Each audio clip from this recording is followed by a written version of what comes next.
होई अष्टमी की कहानी। होई अष्टमी पूर्व से संबंधित विभिन्न पुरानी कथा प्रचलित है। इन कथाओं को पूजा करते समय स्त्रियां एक दूसरे को कथा सुनाती है।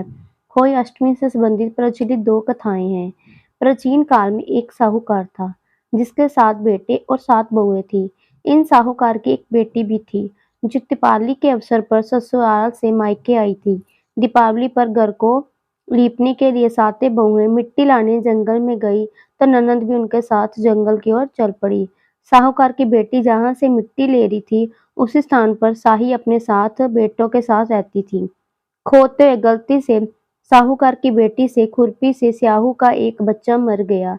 स्याहू इस पर क्रोधित होकर बोली, मैं तुम्हारी कोख बांधूंगी। स्याहू की ये बात सुनकर साहूकार की बेटी अपनी सातों भाभियों से एक एक करके विनती करती है कि वे उसके बदले अपनी कोख बंधवा ले। सबसे छोटी भाभी ननद के बदले अपनी कोख बंधवाने के लिए तैयार हो जाती है। इसके बाद छोटी भाभी के जो भी बच्चे थे, वे सभी 7 दिन बाद मर जाते। 7 पुत्रों की इस प्रकार मृत्यु होने के बाद उसने पंडित जी को बुलवाकर इसका कारण पूछा। पंडित जी ने सूरी गां की सेवा करने की सलाह दी। सूरी सेवा से प्रसन्न होती और उसे स्याहू के पास ले जाती है। रास्ते में थक जाने पर दोनों आराम करने लगते हैं। अचानक स्याहूकार की छोटी बहू की नजर एक ओर जाती वे देखती है कि एक सांप गरुड़ पखनी के बच्चे को डसने जा रहा है। वे सांप को मार देती है। इतने में गरुड़ पखनी वहां आ जाती है और खून बिखरा हुआ देखकर उसे लगता है कि छोटी बहू ने उस बच्चे के मार दिया है। इस पर वह छोटी बहू को चोंच मारना शुरू कर देती है। छोटी बहू इस पर कहती है कि उसने तो उसके बच्चे की जान बचाई है। गरुड़ पखनी इस पर खुश होती है और सूरी सहित उन्हें स्याहू के पास पहुंचा देती है। स्याहू छोटी बहू की सेवा से प्रसन्न होकर उसके 7 पुत्र और 7 बहुएं होने का आशीर्वाद देती है। स्याहू के आशीर्वाद से छोटी बहू के घर पुत्र और पुत्रों की पत्नियों से हरा भरा हो जाता है। होय अष्टमी का अर्थ है, एक प्रकार से ये भी होता है कि अनहोनी को होनी बनाना, जैसे साहूकार की छोटी बहू ने ये कर दिखाया है। दत्त कथा के अनुसार एक बार एक औरत अपने 7 पुत्रों के साथ एक गांव में रहती थी। एक दिन कार्तिक महीने में वे औरत मिट्टी खोदने के लिए जंगल में गई।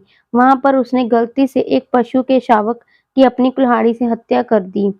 उस घटना के बाद उस औरत के 7 पुत्र एक के बाद एक मृत्यु प्राप्त हो गए। इस घटना से दुखी होकर उस औरत ने अपनी कहानी गांव की हर एक औरत को सुनाई। एक बड़ी औरत ने उस औरत को यह सुझाव दिया कि वे माता होई अष्टमी की आराधना करें। पशु के शावक की सोते हुए हत्या के पश्चाताप के लिए उस औरत ने शावक का चित्र बनाया और माता होई अष्टमी के चित्र के साथ रखकर उसकी पूजा करने लगी। उस औरत ने 7 वर्षों तक होई अष्टमी का व्रत रखा। आखिर में उसके 7 पुत्र फिर से जीवित हो गए। होई अष्टमी व्रत का महत्व जानने के बाद आइए हम जाने कि इस व्रत किस प्रकार किया जाता है। ये व्रत प्रत्येक सुबह जल्दी उठकर स्नान करने के बाद कुछ फल इत्यादि खाते हैं। मंदिर जाना अथवा घर के मंदिर में पूजा की जाती है। पूरे दिन निर्जल व्रत रखना भी प्रचलित है। शाम के समय बच्चों के साथ बैठकर होई अष्टमी माता की पूजा करते हैं। दीवार पर होई अष्टमी माता की तस्वीर बनाते हैं। एक एक कैलेंडर लगाते हैं। शाम को तारा निकलते ही उसको जल एवं खाना अर्पण करके व्रत खोलते हैं।